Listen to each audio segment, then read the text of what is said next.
आज की क्लास में कक्षा 10th का विज्ञान में यानी साइंस में आज के क्लास में पढ़ेंगे अवतल दर्पण के उपयोग। ठीक है, लास्ट क्लास तक अवतल दर्पण से प्रतिबिंब निर्माण को देख लिए थे, समझ लिए थे। तो आज देखेंगे अवतल दर्पण के उपयोग। ठीक है, अवतल दर्पण के उपयोग देखेंगे और उत्तल दर्पण से प्रतिबिंब निर्माण देखेंगे और उत्तल दर्पण का भी उपयोग देखेंगे। ठीक है, तो देखिए अवतल दर्पण का उपयोग में क्या है। पहला, टॉर्च व सर्च लाइट में वाहनों के दीपों यानी हेडलाइट में प्रकाश का समांतर शक्तिशाली किरण पुंज प्राप्त करने के लिए। जैसे देखिए टॉर्च जो होता है ना, टॉर्च ये जो कुछ इस प्रकार से होता है और ये इस प्रकार से होता है, मान लीजिए टॉर्च है, यहाँ पर कुछ ऐसा लगा होता है। ठीक है, यहाँ पर जो होता है कुछ ऐसा लगा होता है, ऐसी से प्रकाश है।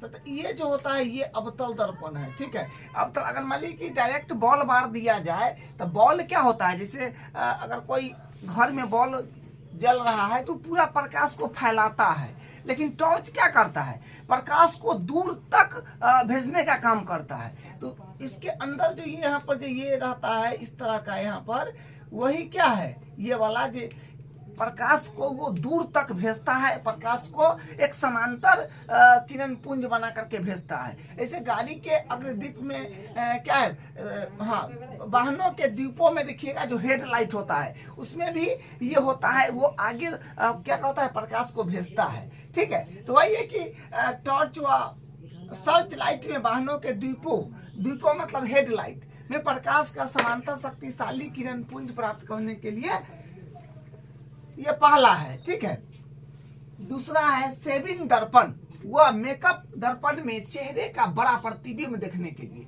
मतलब जो शेविंग करता है या मेकअप करता है तो उसमें अवतल दर्पण का प्रयोग करता है। ठीक है, क्योंकि उसका जो चेहरा है अगर यहाँ पर सामने फेस पर रख ले है तो वो बड़ा बड़ा आकार उसको दिखाता है, तो वहां पर वो उसको मेकअप करने में जो होता है स्पष्ट दिखाई पड़ता है कि कहां पर क्या है नहीं है। तो शेविंग और मेकअप दर्पण में चेहरे का बड़ा प्रतिबिंब देखने में होता है। ठीक है, दूसरा ये इसका उपयोग है। तीसरा उपयोग देखिए, तीसरा उपयोग है विशेषज्ञ द्वारा दांतों का बड़ा प्रतिबिंब देखने के लिए। तीसरा क्या है कि दंत विशेषज्ञ द्वारा दांतों का बड़ा प्रतिबिंब देखने के लिए। मतलब जो स्पेशलिस्ट डॉक्टर है दांत का, वो क्या करेगा, अगर मान लीजिए कि कोई व्यक्ति को अचानक दांत में दर्द हो रहा है तो वो कैसे पता करेगा, वो अवतल दर्पण से ही उसके दांत में दर्द कहाँ हो रहा है क्या है नहीं है, वो अवतल दर्पण का उपयोग करके ही करता है। क्योंकि वो उस तरह का एक होता है मशीन टाइप का, वैसी कुछ कहिए, और उसमें अवतल दर्पण लगा होता है, उसको पता चल जाता है, बड़ा प्रतिबिंब करके वहां पर उसको दिखा देता है, तो उसको पता चल जाता है कि वो उसके मतलब दांत में क्या है नहीं है। तो उसमें दंत विशेषज्ञ द्वारा दांत का बड़ा प्रतिबिंब देखने में होता है। ठीक है, चौथा है सौर भट्टियों में सूर्य के प्रकाश को केंद्रित करने के लिए होता है। सौर भट्टी में जो है सूर्य के प्रकाश को केंद्रित करने में होता है। वहां पर वह हाई टेम्परेचर 35,000 36,000 वो क्या करता है, एकत्रित करता है। ठीक है, इतना टेम्परेचर वो एकत्रित कर लेता है। किसमें, सौर भट्टी में ये सूर्य के प्रकाश के को केंद्रित करने के लिए होता है। ठीक है, या सोलर सेल में कह सकते हैं आप, एक और होता है सोलर सेल में। ठीक है, तो ये जो है अवतल दर्पण के उपयोग है। ठीक है, अब देखिए उत्तल दर्पण से प्रतिबिंब निर्माण हम लोग समझेंगे। हम लोग क्या समझेंगे, उत्तल दर्पण से प्रतिबिंब निर्माण। तो देखिए उत्तल दर्पण से प्रतिबिंब निर्माण में तो सबसे पहले आप उत्तल दर्पण बनाएंगे। कैसे बनाना है वो आपको बताए थे लास्ट क्लास तक। सबसे पहले एक आपको रेखा खींचना है, लाइन खींचना है, स्केल रखिए और लाइन खींचिए। ठीक है, देखिए सिस्टमेटिकली बनाने से क्या होता है, आपका फिगर बेस्ट बनेगा। ठीक है, जैसे हम रफली बना देते हैं वैसे बनाइएगा तो फिर आपको सही नहीं पता चलेगा कि किरण कहाँ आ रहा है कहाँ जा रहा है, वो पता नहीं चलेगा। इसलिए आप सिस्टमेटिकली बनाएंगे, स्केल, प्रकार, पेंसिल ये सब रखेंगे और उसकी सहायता से सबसे पहले एक आप लाइन खींचेंगे और लाइन खींचने के बाद कहीं पर यहाँ कहीं पर क्या करेंगे कि प्रकार के नोक को ऐसे रखेंगे और यूं नचा देंगे। नचाने के बाद जहां पर नोक गरेगा वो होता है सी, केंद्र, ठीक है, वक्रता केंद्र, ठीक है। और जहां पर ये जो है दर्पण को जो ये टच करके जाएगा, यहाँ पर ये जो है वो पी होगा, ध्रुव, और उसके बीच में एकदम फोकस होता है, ठीक। तो हम लोग पहला केस क्या लेंगे, देखिए, तो हम लोग पहला केस क्या लेंगे, देखिए, पहला केस में हम लोग वस्तु को रखेंगे अनंत पर, ठीक है, वस्तु को हम लोग रखेंगे अनंत पर, और मुख्य अक्ष के समांतर हम लोग प्रकाश को भेजेंगे, ठीक है। वस्तु को अनंत पर रखेंगे और मुख्य अक्ष के समांतर प्रकाश को भेजेंगे। तो उत्तल दर्पण में क्या होता है कि प्रकाश को जब आप भेजिएगा तो टकरा के फैल जाएगा। तो प्रकाश की किरण को हम मुख्य अक्ष के समांतर भेजेंगे तो ये क्या है कि चमकीली सतह से टकराएगा और प्रकाश फैल जाएगा, ठीक है। उत्तल दर्पण में प्रकाश फैल जाता है और अवतल दर्पण में आप देखे थे कि प्रकाश नजदीक आ जाता है, टकरा जाता है। यहाँ पर नहीं, यहाँ पर क्या होगा कि उत्तल दर्पण में आप प्रकाश की किरण को भेजिएगा, वो फैल जाएगा, दूर फैलेगा।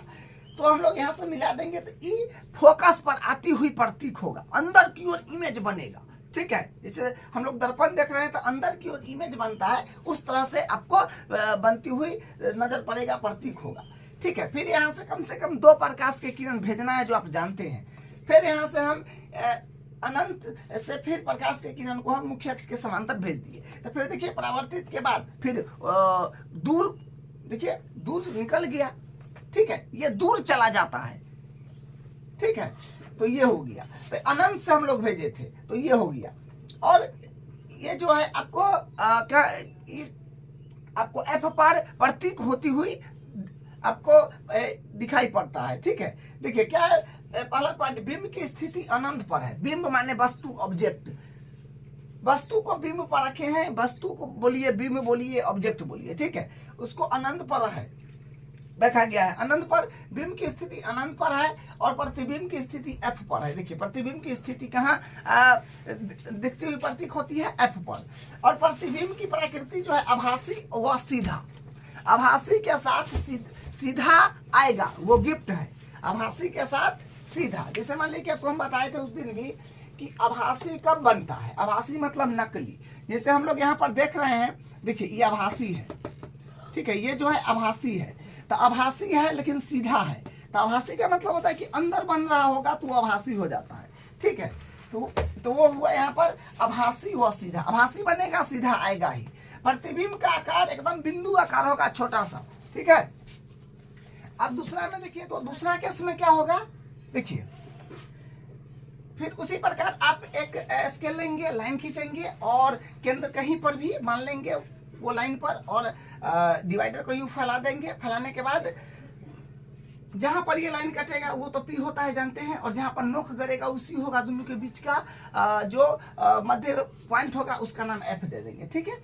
और वस्तु को रखेंगे अनंत और पी के बीच, इसमें 2 केस ही बनेगा, ठीक है। उत्तल दर्पण से प्रतिबिंब निर्माण में सिर्फ 2 केस बनेगा, ठीक है। तो वस्तु को हम लोग रखेंगे अनंत और पी के बीच। पहले में रखे थे अनंत पर, अब उसके बाद अनंत और पी के बीच रखेंगे। तो मान लीजिए यहाँ कहीं रख दीजिए, यहाँ वस्तु रख दिए। प्रकाश किरण को मुख्य अक्ष के समांतर भेजना है तो भेज दिए, ठीक है। ये देखिए फिर यहाँ से वस्तु है और ये मुख्य अक्ष है, तो मुख्य अक्ष के समांतर प्रकाश को भेज दिए, टकरा के ऊपर चला गया। उत्तल दर्पण में प्रकाश किरण टकराता है, दूर चला जाता है, ठीक है। और देखिए कम से कम 2 किरण भेजना होता है, ठीक है, कम से कम 2 किरण भेजना पड़ता है। एक किरण को हम ध्रुव से भेज दिए, देखिए टकरा करके उधर निकल गया, तो प्रकाश टकराने के बाद दूर चला जाता है। और आपको प्रतीक होगा कहाँ पर, तो ये यहाँ पर प्रतीक हो रहा है, देखिए ये प्रतीक जो होगा ये यहाँ पर होगा, ये, ठीक है। अब देखिए तो यहाँ पर वस्तु कितना बड़ा था, यहाँ पर कितना छोटा हो गया। जहां पर टकराएगा, लाइन कटेगा, वहां पर वस्तु जो है उसका प्रतिबिंब बन जाएगा। देखिए पहला सिचुएशन, बिंब की स्थिति हम अनंत व पी के बीच लिए थे। बिंब का स्थिति जो है हम लोग अनंत और पी के बीच लिए थे, ठीक। वस्तु है अनंत और पी के बीच। उसके बाद दूसरा प्रतिबिंब की स्थिति पी व एफ के बीच है।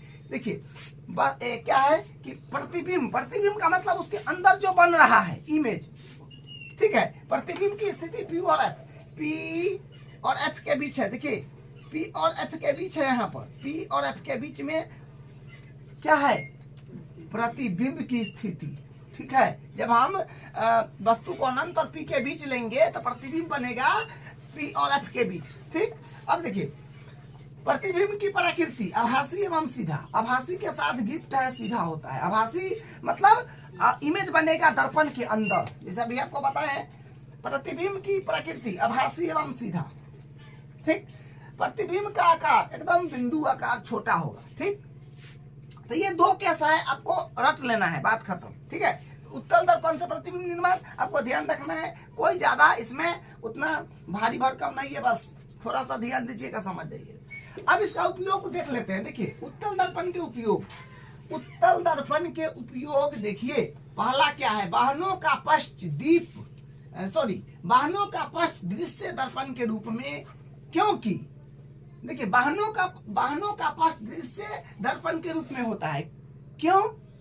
क्योंकि देखिए यह वस्तु का छोटा आभासी एवं सीधा प्रतिबिंब बनाता है। जैसे गाड़ी है, गाड़ी के जो साइड में रहता है दर्पण, जो पीछे के वो इमेज देखता है, दोनों तरफ ऐसे रहता है, उसके रूप में होता है उत्तल दर्पण का प्रयोग, ठीक है। क्योंकि वो वस्तु का छोटा आकार दिखाता है और क्या,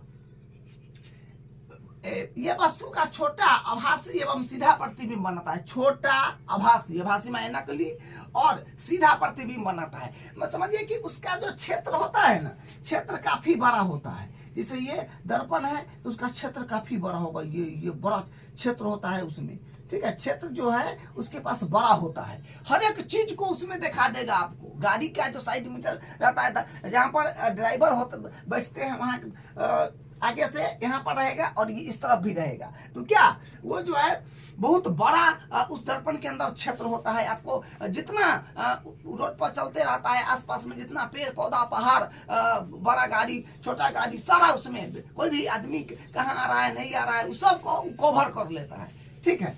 तो वही है कि पहला में कि ये वस्तु का छोटा आभासी एवं सीधा प्रतिबिंब बनाता है। दूसरा, इनका दृश्य क्षेत्र बड़ा होता है। वही बता, दृश्य क्षेत्र बड़ा होता है तब ना सारा चीज को कवर कर लेता है, ठीक है।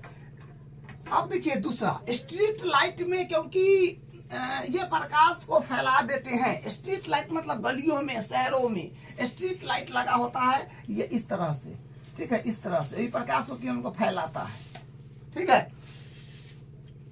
तीसरा, सड़कों, ऑफिस, अस्पताल, बिल्डिंग आदि के तीखे मोड़ पर, जैसे मान ली कि सड़क है, वहां पर अगर कहीं पर तीखा मोड़ का मतलब होता है एकदम ज्यादा मोड़ानी है, तीखा मोड़ है, तो तीखा मोड़ है तो वहां पर भी क्या उत्तल दर्पण का प्रयोग होता है। क्योंकि उधर से वाहन आ रहा है, इधर से वाहन जा रहा है, मतलब दोनों तरफ से गाड़ी आ रहा है, जा रहा है, तो ड्राइवर की कैसे पता चलेगा जब भाई उधर से गाड़ी आ रहा है, ड्राइवर जा रहा है इधर से, तो उसको कैसे पता चलेगा उधर से भी आ रहा है, उस वाले को कैसे पता चलेगा जिस तरफ से भी जा रहा है। तो वहां पर उत्तल दर्पण लगा रहता है, उसमें इमेज बन जाता है, तो ड्राइवर के बुझा जाता है कि उधर से गाड़ी आ रहा है, तो स्लो कर लेता है, ठीक है।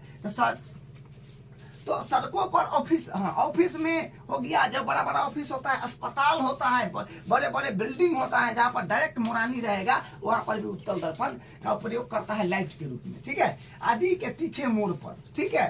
अब देखिए चौथा, एटीएम मशीन में सुरक्षा के रूप में।